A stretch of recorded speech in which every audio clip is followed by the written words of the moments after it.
All right, are we live on Instagram? All right. Boom. Welcome, Instagrammers. If you have a question, please pipe in. Shoot it. Welcome back, everybody. My name is Steve McLean. I'm co-founder of The Little Red Dog, and I'm here with Mr. Gary, one of our best trainers. Thank you. All right, man. Thank you for tuning in for The Love of Dog. We're here to answer some dog behavior questions. We might talk shit. We may do something weird. We always try to keep it entertaining and fun. So, anyway, before we get started, Gary, how was your week? Do you have anything fun to tell us? What was going on? Did a couple of visits with the new dog you have. What was that dog's name? I don't know. PJ is always saving these dogs. It's a little Cocker Spaniel with some issues. And damn it. Worked with him for a few days. Got him dragging him slightly less around the floor. I'll get a couple steps out of him now, but... All right. And what was the other dog, the kind of poodle terrier type dog that you also evaluated? Kind of like a poodle. I got me. Yeah, I got you. They all start to run together. I'm supposed to know the name of the dog. Yeah. I forgot. At first I could, but really I had the name of the dogs, but I couldn't remember anybody's name in the organization. Yeah. But now the dogs are even gone. Well, for anyone that doesn't know us that well, it's always a big argument for me. I'm always complaining about PJ, the other co-founder.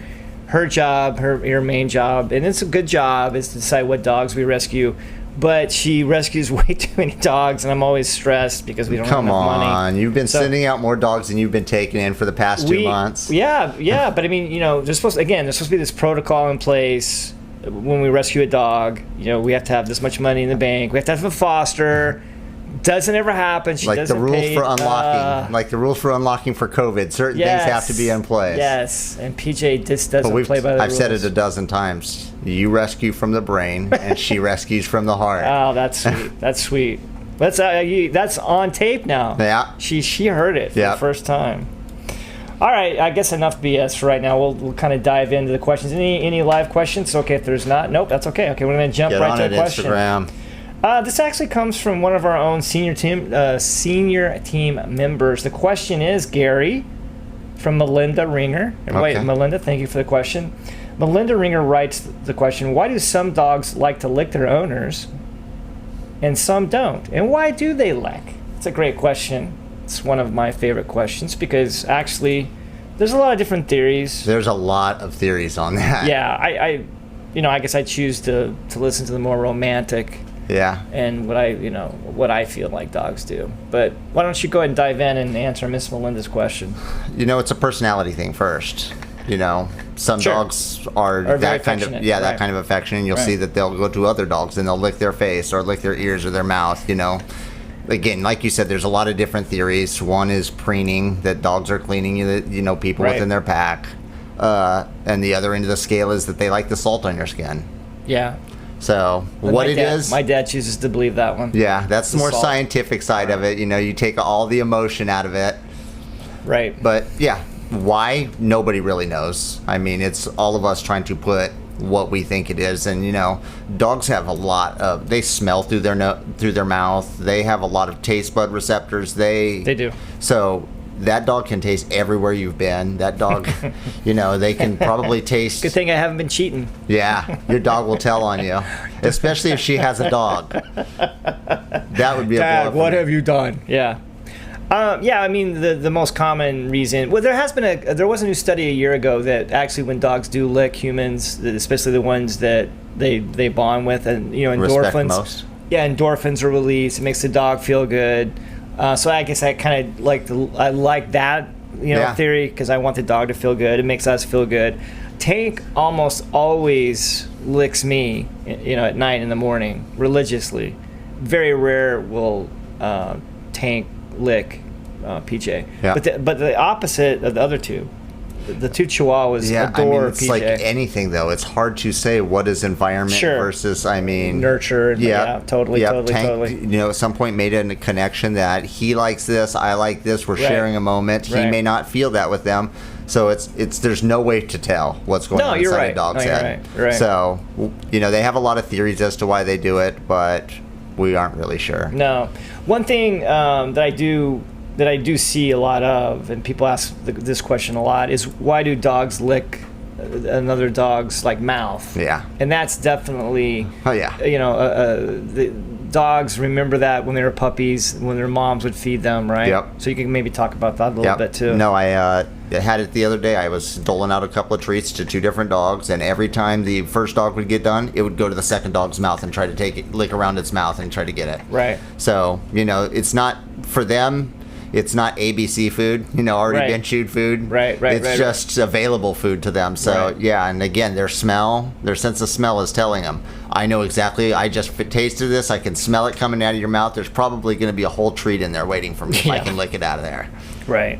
And Buster, one of our Chihuahuas, like gets deep into Tank's mouth. Yeah. Like, I just can't believe Tank doesn't lose his shit. Yeah. And start, it's like those whales that have the little fish that are swimming around cleaning it. Yes. I mean, That's I know Tank it's gonna with the little dogs on it. I mean, I know it's going to be fine, but my imagination starts going a different way because he gets so deep into Tank's mouth. Like, oh man, Tank. Okay, I guess you're like. And you see that sometimes in the doggy handshake too, where there'll be dogs that just like pick up the back end of the other dog, and there are dogs who come in nicely. Yeah.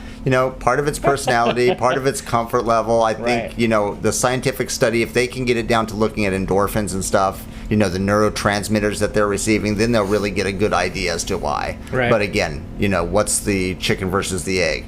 Is it because you're bonding with the dog just in general that the dog's releasing endorphins, or is it that, this actual act of licking is what's releasing it? Yeah, it's hard to say. Yeah. Anyway, Melinda, that's a great question. Yeah. Another question we're getting a lot, and it's all over the nation, is because it's been so hot lately. I mean, especially here in Southern California. It was, gosh, guys, it was at least 100 yesterday, right? Yeah, it was crazy. We reached 110 at somewhere in LA. Really? Yeah. Oh, wow. So everyone was kind of asking, safety questions. That's good, because last week there was 3 big dogs that had to be rescued. A Saint Bernard, a German Shepherd. All of them were like pushing 100 pounds, and they all had to be like helicopter rescued or carried off a mountain. Yeah, and some of it, a lot of it's common sense. I do remember we did a dog walk fundraiser for Best Friends in LA like 2 or 3 years ago. And there was some dumbass. It was a pretty hot day. It was at least in the low 90s, and some dumbass brought their English bulldog out to walk, and it was definitely a purchased dog. This dog was gorgeous. And if you know anything about English bulldogs, even on a great day, they have breathing problems to overheat. begin with. They overheat very quickly. And this idiot takes this dog out, and the walk was like a 2-mile walk, which is like way too much for an English bulldog, right? And they had to call people in to carry this dog out. And I just wanted to hit the owner, Yeah. But why don't you kind of give some tips, some things that you do with your dogs, I tend to I obviously err on the side of safety. Sure. If it's too hot outside, you don't do a hot walk. You don't walk them too fast. That kind of stuff. Stop for breaks. General rule of thumb, I don't believe that, you touch the pavement. If it's hot, you can't walk a dog on it. There's dogs that live in the Sahara Desert. Sure. Sand at pushing 130 degrees. So, the one thing I will say, because you're 100% right. Like if you're using your example, if I touch the ground and it's really hot to my hand, there's no way Tank's gonna walk on that. Yep. Because he's got the pink paws. Yep. But Nigel, the Chihuahua, he's got the black paws. Yeah. And the asphalt can literally be on fire and he'll be fine with it. Yeah, I mean, it's conditioning. It's, environmental conditioning. Like when I used to live in Hawaii, you'd see me walk across the lava rock and I'd look like a fool, tippy-toeing across it. And pull my, then you'd watch the Hawaiian kids who would just sprint across it like it's carpet. No big deal. Yeah. So, different dogs get different pad tensions and everything. And obviously if dogs, like you said, with a pink pad, especially pitties, tend to not be able to do as high heat, you got to go by the dog's system now. The dog will tell you they'll high lift their paws, they'll shoot forward real fast, like take 3 or 4 quick steps and then stop, and then take 3 or 4 quick steps. Just like human. Yeah, exactly. Right. So they'll tell you if the cement is too hot. Right. Hottest time of the day is usually between 1 and 4 p.m. Right. Just during those times, don't do the extreme walks. Your dog can do a half-hour walk at any point. If you live in California, especially where we're cruising around 80 degrees, there's no point in the day where it's too hot for a normal walk. Right. But these people were all doing super hikes up on a mountain, and the dogs were both overheating and dehydrating. that's another thing. You have to have cool water for your dog. Right. And that doesn't mean a bottle of water that's now 100 degrees because you've been carrying it. Cool water. Right. Your dog doesn't sweat, so it has to have cool water going in, and that will cool it a lot faster to continue going. Right. Not, necessarily ice water. If the dog's, 100 degrees and you give it ice water. But, what I like to do is if you're going to go out on a hike, refrigerate the water first. Right. Have it in a good bottle. That'll also help it last longer. But, somewhere in that 40, 50 degree range, as long as you can keep it there. Right. So if you want to take a long hike, do it in the morning or do it in the evening. Right. And use common sense. Yes. Do whatever you're going to do. Like, obviously bring water. One thing, too, you want to check on, if you do think your dog is in dire straits, check the gums. If the gums are looking white, you've gone too far. Yeah. You need to do something quickly. Yeah, that's circulation issues. Your dog is going into heat stroke, cardiac arrest. So it's the same thing with people. You can look at the conjunctiva of the eyes. You can look at their gums. You can press on your fingernails, and if it stays white too long, it means that it's not refilling the capillaries. Right. So yes, that's a great way to tell. Is if your dog's gums are white, you're already in trouble. You're in trouble. And then also, for senior dogs, use common sense. Yes. No. Shoot to the level of the dog. Like you said, if you have an English bulldog, you don't take your dog hiking. You didn't buy a hiking dog. Right. So, if your dog's a senior, that's another thing, So, judge by your dog and don't necessarily just go, I want to go for a hike and you're my accessory. Right. Well, and just to keep it real, I have to tell you a quick story. PJ and I messed up this time last year. Gary Cannon, who we all know, Cannon, funniest comedian, guy in the rescue, funniest guy in the world, helped us with a lot of things. Almost all of our big fundraisers. He was the host of our telethon. Everybody knows Gary, right? In our program. Galen Hopefully, Master. people out there know who Gary is. Yes. Yes. If you don't know who Gary Cannon is, you need to definitely look him up. Please Google him. He's hilarious. Anyway, he had like 5 or 6 dogs, and none of the dogs were getting walked. None of them. And he was complaining that the dogs were acting horribly. So, my wife, let's go help Gary walk his dogs. Well, Gary, we live in Orange County. Gary lives in Burbank, north side of LA. Yeah, it's not that bad, but who wants to drive out there on their day off, right? So of course, PJ, being the boss and being my wife, we're gonna do it. We decided to do it. We get out there. It's hot, and he quick story. I'm thinking we're just gonna walk 1 or 2 dogs, right? Kind of show Gary what he should be doing. Yeah. PJ says, no, let's walk all the dogs. And he had, I think, about 8 dogs. Okay? So luckily for us, Gary's niece was visiting. So everybody got some dogs. Yeah. We all went on. Well, now, I wasn't paying attention. 100% my fault. He had a senior dog, the senior Doxy. But just a Spitfire. Just was pulling on the walk, just having a great time. When we got back, this poor thing was huffing and puffing, and and Cannon is like, is the dog okay? And we're like, oh yeah, the dog's fine. No problem. Well, sure enough, we checked the gums, and the gums were getting white. And so we had to, like idiots, go to take the dog to the vet, emergency vet. Get an IV bag. Yeah. So then the moral to the story is, even though we knew what we were doing, we didn't plan. We should have asked some questions before we went on the dog walk.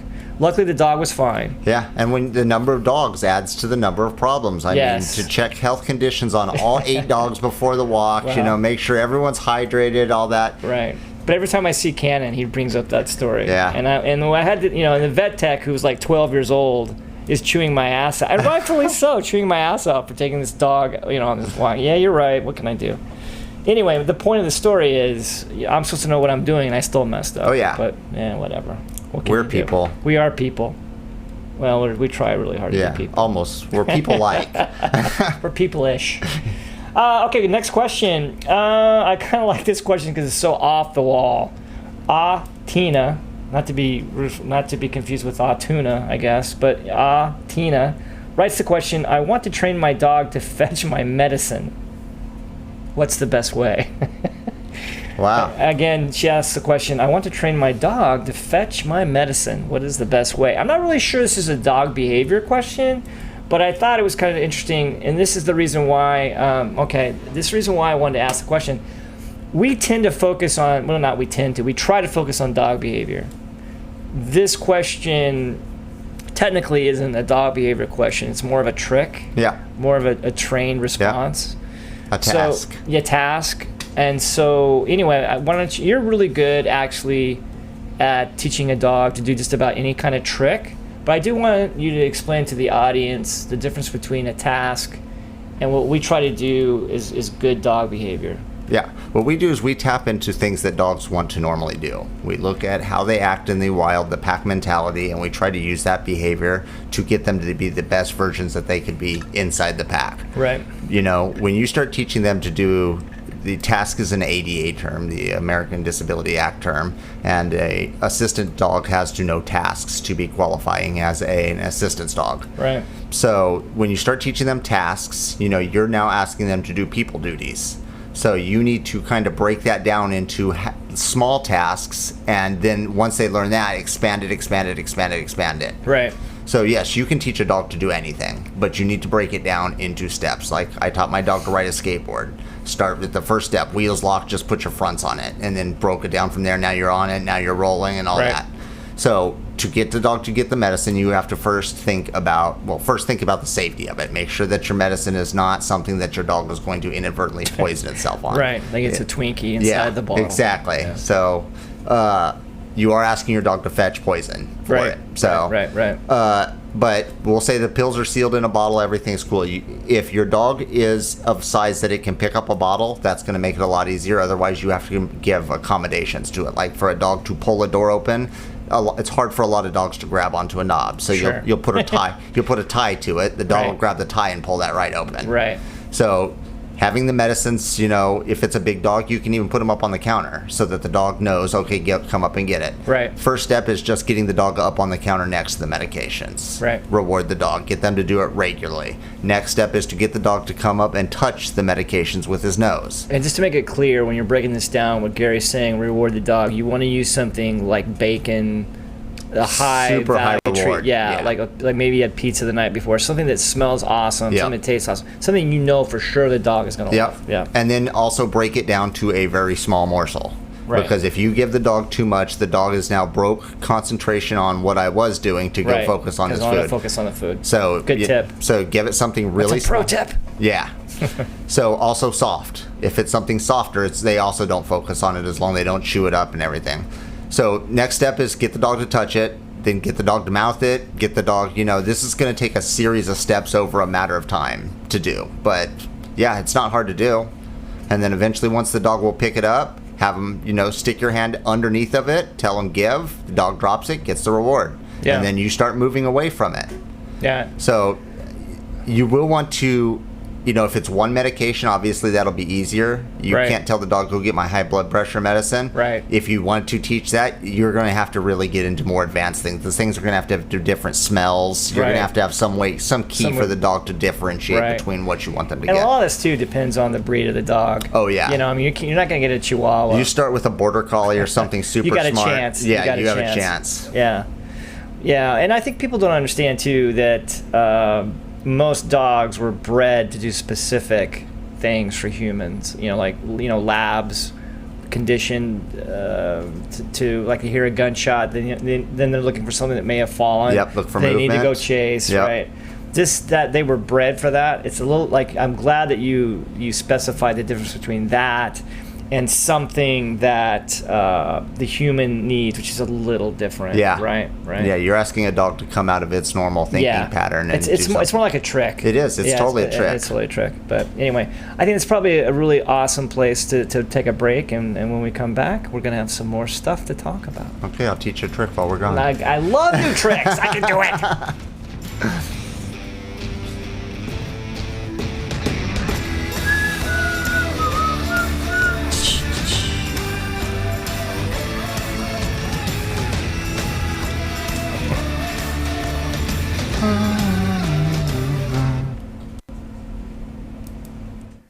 Hey everyone, thank you for tuning in for the Love of Dog.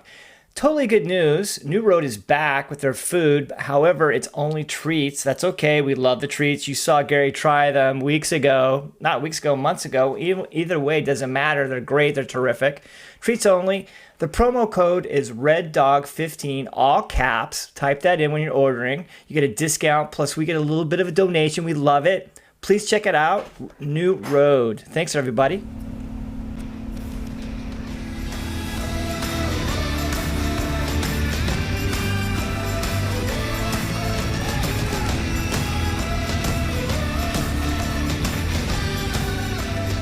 Hey everybody, welcome back. Thanks for tuning back with us for the love of dog. PJ Rosh, co-founder, slipped in during the break. Decided she's going to share some stuff with us. PJ, how you doing? Doing great. Yeah? Yeah. All right. What you got for us? What's going on? Oh, we're going. So let's talk about what happened with at TLRD this week. What did happen with TLRD? We had some good stuff happen. We had Shiloh here, who was adopted by her fosters. So officially, I think we're going to call August Foster Fail, National Foster Fail, because we've had a lot of foster fails in August. So why don't you explain to our listeners what foster fail Foster means? fail is actually not a bad thing. Foster fail means that you are fostering a dog and then you decided you couldn't part with it, so you adopt it. Or I'm sure it happens with cats too. So we had Risa and we had Tiggy and now Shiloh. And now Shiloh. And so they've actually fostered a lot of dogs for us, right? They have. This is their fifth one, right? At least. And this is the first one that they wanted to adopt. So it's great. And obviously she loves the family. Yeah. So very cute. That's Shiloh. And then we had it's Cisco adopted today. Cisco was adopted. That's right. We had yesterday. Didn't we have one yesterday? Well, Friday we had 2 dogs adopted on Friday. Popsicle and the other dog you mentioned that was also a foster fail, right? Don't remember. Can't remember. We need help. Yeah, we do. We need all kinds of help. Anyway, so that's what happened. Do you have in front of you? Do you have how many dogs so far we've rescued this? No, but I can in August. I can find that out while we're. Oh, there's a hand appearing. Apparently, I'm not must be it needs to be a hand model. So yes, she does have cute little hands. Thanks, Nicole. I will find that out. Oh, closer to me too? Oh, just her. Just you. A little closer. There you go. I will find that out. Is that better, guys? Yeah. There we go. Okay, sorry. Thought my voice would carry, but so not. Yeah. Anyway, I'm trying to figure out really quickly how many dogs we've rescued. I think so far we have. You mean this adopted? month? Yeah, okay. in August. So far in August, I know we've adopted 14 dogs. We have taken in 21 dogs. Taken in 21. I think we've adopted 14, right? I'm getting there. We've adopted 15. Oh, so close. I said 14. 15. So we're doing well. Oh, Super was the other one. Foster fail. Super. So, that's right. Super. Very cool. We kind of lost our segment. We used there we go. Oh, there's Cisco. Very Cisco. cute. We just got him removed for paws. He was very, a very popular dog, as the little fluffy ones are. And what's notable about this one is this lady was a very good app, and they actually said that she quoted you, Steve McLean, from some of your training videos. So, oh my gosh, I've been quoted. This is so exciting. Yes, so that's good. So this is good. And he's a little shy, and he looks like he made himself quite comfortable with her. So thank you to Tanya for. There's a little dog from Texas. Oh, right. That's who I forgot about, Freya. So this dog was literally thrown out of a moving pickup truck. Along with her puppies, and in Texas. In Texas. And so we actually took the mom and pups and we brought them here, and all the pups got adopted. Freya just got adopted, so good It's stuff. always huge when we get the mom adopted. And then there's Short Stack. Short There's Stuff. The other Short Stuff, yes. She was adopted by her also foster Cassie. Cassie's also fostered quite a few dogs for us, and we love her and her boyfriend, and they decided they couldn't live without Short Stuff. Short Stuff's such a cute dog. Yeah, great dog. So great month for foster fails, which again is not a bad thing. Failing is not a bad thing; it's a great thing. So. And there's Popsicle. There's Popsicle. You know what makes that really great? You could see this lady is not being crazy about COVID. Popsicle actually came to the shelter with sarcoptic mange, and if anybody knows about mange, normally they have Demodex, which is not contagious to other animals or people, and so it's not a big deal. You treat it and whatever. It does take a long time sometime, but this pup had sarcoptic mange, which is also another mite, but it is contagious to humans and other dogs. So you have to be careful. We had to be careful. That's why she's wearing the gloves, right, and the gown, and the gown, right? Because we made her do research. We told her about it, and then we gave her the equipment to have precautions because she still wanted to adopt the dog, which was awesome. I know it's funny when we were interviewing people for Popsicle. The second that they heard it was contagious, like that's okay, we're out. We don't want to adopt this dog. Yeah, so very special lady. Very special lady. Okay, well, we're not quite on this one yet. Let's just speaking of thermal. Let's just hang on our logo. So, a couple things to talk about. This, I guess we can go to COVID. I mean, I think let's put that up there. I just thought that was a hilarious little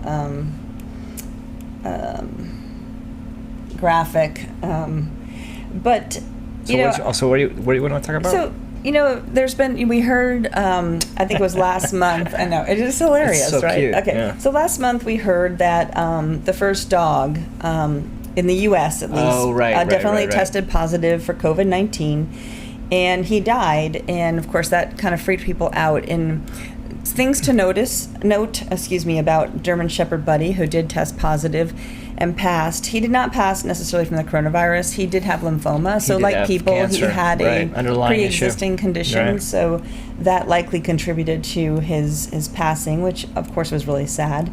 But people are worried about it, and I didn't want to talk about it last time because I hadn't really done any research. So it sounds like basically that what the scientists are saying, and of course everything is new and different, and every day we find out something different about COVID-19, but they said that they have had two dogs that indicate they caught it from their owners. So they say it's less likely for the dogs or cats to pass it to humans. They're more at risk from us passing it to them. Okay. Yeah, so again, there's probably a lot more to that. But they did say that cats can. So apparently, how virus is named one thing, and the disease sometimes is named something. For instance, HIV is the virus that gives you AIDS, right? So the virus is actually called SARS-CoV-2, and that's what Buddy was tested positive for. But he likely got it from his owner, and but with cats, they can actually transmit it to other cats. Oh. So, but still not very likely that they're going to transmit it back to their humans. So, the symptoms in pets are mild to non-existent, but they do mimic a lot of things that we know. For instance, like it could mimic an upper respiratory disease, which we see a lot of, right? And the problem when we have dogs that have an upper respiratory, we know that sometimes it's kennel cough, sometimes it's distemper, sometimes it's parvo. Yeah, it's always so it's a lot of things. Snotty nose, having trouble breathing. If your dog or cat has upper respiratory problems, don't freak out, but do contact your vet. And so I just wanted to pass that along, because I know a lot of people have talked about that. Could they pass it to us? And so I thought that was really interesting. So anything else you want to say about that? No, that's crazy. I mean, like you said, things changing, because they're so adamant that the animals, is a different strain, they couldn't get it. Yeah. Now dogs and cats and all sorts of stuff. Yeah. Frightening. So one of the segments we used to do when we were listen only was the good dog and bad dog of the week. Oh, you got a good bad dog? I have a bad dog. What's the bad dog? And I hadn't heard this, so maybe others had heard this. I tend not to watch a lot of news on purpose, but this just was it was at least reported or updated on August 14th, which was Friday. And so there was a canine police officer in Salt Lake City that is being relieved, I think, of his command because he used excessive force. So he ordered his dog to bite a black man repeatedly, and the person might lose his leg. And I guess again, I don't know a lot about this, but apparently they have video, like body cam video, that even after he was on his knees with his hands in the air, they were having the dog bite him, and they were handcuffing him, and the dog was still biting him. So So it sounds like Salt Lake City may disband their canine program, which I think is just really interesting because of one person. So they're blaming it on the dog, not the. No, it's definitely the person who gave the command. Right. I'm trying to find his name. I don't really see it. But anyway, the person who was attacked was Jeffrey Ryans, and again, it was in 3:30 a.m. I guess back in April. So it was updated this week. But they are. But I don't understand. They're getting rid of the dog, the dogs. It said that they're likely to disband their. And again, I'm sure it's still pending, but they're likely to disband their canine units, which I thought was just really interesting. That's interesting. So this officer is the bad dog of the week because obviously the dogs are trained to do what, much like pitties, right? When people are so scared of them, but the dog is trained to do what the human tells him. Right. And the whole time he's handcuffing him and he's still biting the guy's leg, he's telling him good boy. And again, it's caught on video. So anyway. So in other words, the officer makes no effort to pull the dog off of nothing. No. So again, I don't understand getting rid of the dogs. We're just, and maybe reevaluating the handler. Yeah, I think that's probably best. Because I have seen, those dogs do get in a froth, and sometimes we talked about that. Yeah, sometimes it takes more than one command to get the dog off. But normally after 20 seconds, the dog will get off of the person. So obviously this was excessive. Yeah, it was not a good situation. So that's my bad dog of the week, and I think you have something you wanted to talk about. Well, not necessarily a good dog, but I think slightly nicer note. I think just normally Nicole, you guys read BuzzFeed at all? Little cute little articles in BuzzFeed. Yeah, they're usually fun, stupid lists, like 19 of the best kept secrets in movies. It's their taste. It's always a list. And I like reading them. We love a list. Yeah, I love a list. I'm a typical guy. I don't have a very good comprehension when it comes to reading, so I like it, little bits of information for me. And normally I like it, but I think I was a little put off by this BuzzFeed, the 17 things that you should focus on when you get a puppy. And I guess, I don't know why I was disappointed. I guess I should have understood that it's just like all the other articles they put out. It's just more for entertainment than actually good information, right? Right. So the very first thing they say, and I thought was very interesting and not correct. So number one on their list, crate training will be brutal, but you have to get through the first week. Puppies have grown up with their litter mates and their mom, so putting them alone in a crate will be a huge adjustment. So I just want to talk about that really quickly. Yes, when a puppy does leave their litter mates and their mom, it can be traumatic, stressful. Very stressful. There's things you can do. Yes, but by the way, normally a crate isn't that big a deal. I'd say if you have 20 dogs, 19 of the dogs, no problem getting into the crate. And if one's named Nigel. Yeah, but you are going to have the one dog out of 20 that is going to have a problem with it. But it's not brutal. Normally crate training is super simple. Well, I don't even like it when they call it training. I took it a little differently. Brutal. It could be at the point of view of the dog, but sometimes it's brutal for me to have to put puppies in a crate. Just meaning I don't like to have to do it. But you're right. A lot of them actually love it. They love it. It's very comforting to them. They have a space that's theirs. They don't have the kids bugging them. So right. I think. And one pro tip too, by the way, and there's a graphic of this with this article. When you do put your dog in a crate, the crate needs to be covered. Sam, I love it. This graphic of the dog in the crate. Yeah. Oh, there. That was. How did you do that so quick? I didn't even send this to him. Damn, he's so nice. good. So if you notice, the dog's in a crate, but you need to cover the crate with blankets to give the crate a nice little mini cave feel. And as you can see in this graphic, that Sam was so awesome to pull up quick. The dog is not that way. Okay, the other tip. Other things? Yeah, the other tip that they talk about, puppies get up to pee in the middle of the night every 2 to 3 hours, so prepare for some sleepless nights. That is correct. Now, a lot of time people or owners think that the dog's peeing because it's not house trained. the dog, it's a puppy. It has a little bladder. It has not learned to hold it. Exactly, so you kind of have to be on top of that. You have to be vigilant, and it's not the dog's fault if it does pee in your house, because it's your fault for not getting up. The next thing, okay, I kind of want to talk about this one. There's step number 4. They talk about to get your puppy more comfortable with the crate, feed them their meals in there. Oh, there's the blanket. And put the blanket. Oh, there we go. Nice. You can also throw a Kong at night as their treat, and an old shirt with your scent on it, and a blanket with your mom's scent if you have that available. Okay, let's break this down a little bit. There's a lot of things there. There's a lot going on here. For whatever reason, the person who wrote this article seems to put a lot of emphasis on the crate. Yes, it's great for dogs to have a crate. In fact, Buster that's still his go-to place, is his crate. But it's not things that you have to do. I think out of all the articles I've ever read about raising a puppy the correct way, I think Cesar Millan does it the best.